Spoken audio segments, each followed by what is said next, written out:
Good morning. I'm a person who loves to read. I think some of you knew that. I have loved to read since I was small. As a child, I remember I went through a spell at elementary school where I checked out 3 books from the library every single day and took them home and read them and returned them the next day. But for the last few years, I have added to my reading with audiobooks. I have a subscription to something called Audible, and I get 2 books a month to listen to, in addition to those that I read that are in print.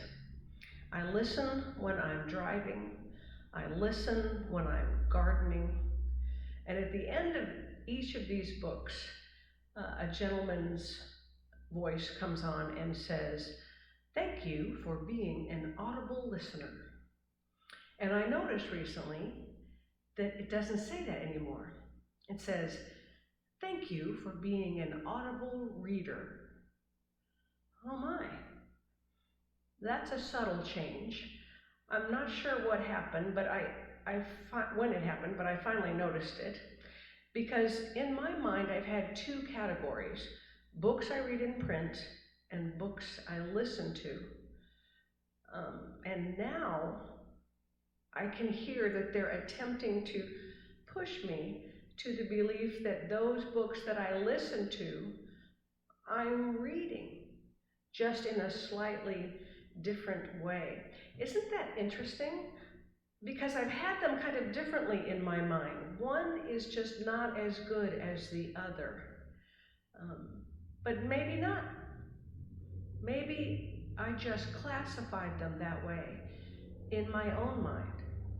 I bring this up because I worshiped differently these last few weeks. I think you may have also. Sometimes I watch live stream worship.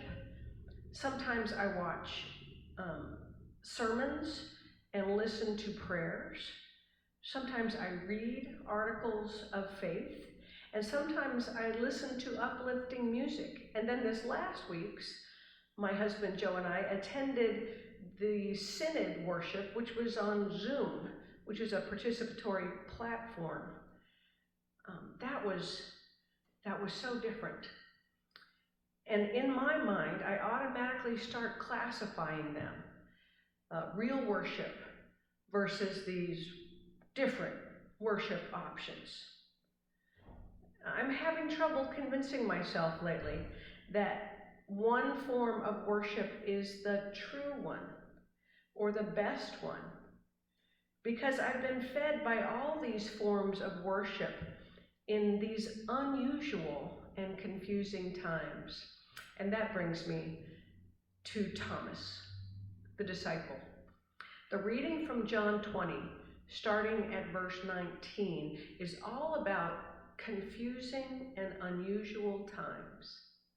Remember, on Easter morning, it's only Mary Magdalene who sees Jesus at the tomb. She has an encounter with him that changes her, and she runs back and tells others, "I have seen the Lord." But the other disciples are still afraid. They meet behind locked doors and try to comfort each other in scary times. And Jesus comes in, despite the lock, and comforts them.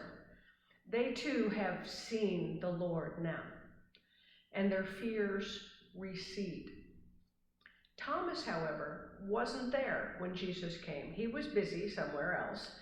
And so when the disciples tell him that they have seen the Lord, he is still afraid, still functioning out of fear. He says, "Unless I see him myself and touch the wounds, I will not believe." That's how frightened people talk. In absolutes. It's my way or nothing. That's, don't bother me with facts, is kind of what they're saying. I've made up my mind. That's fear talking.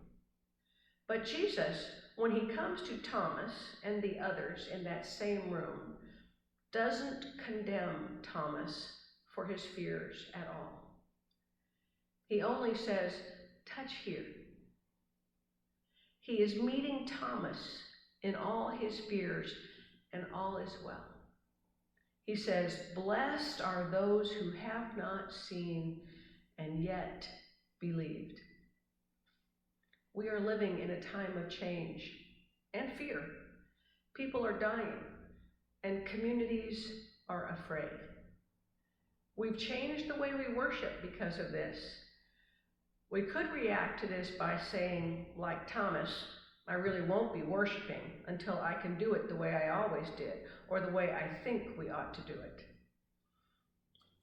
I think that's a fear reaction.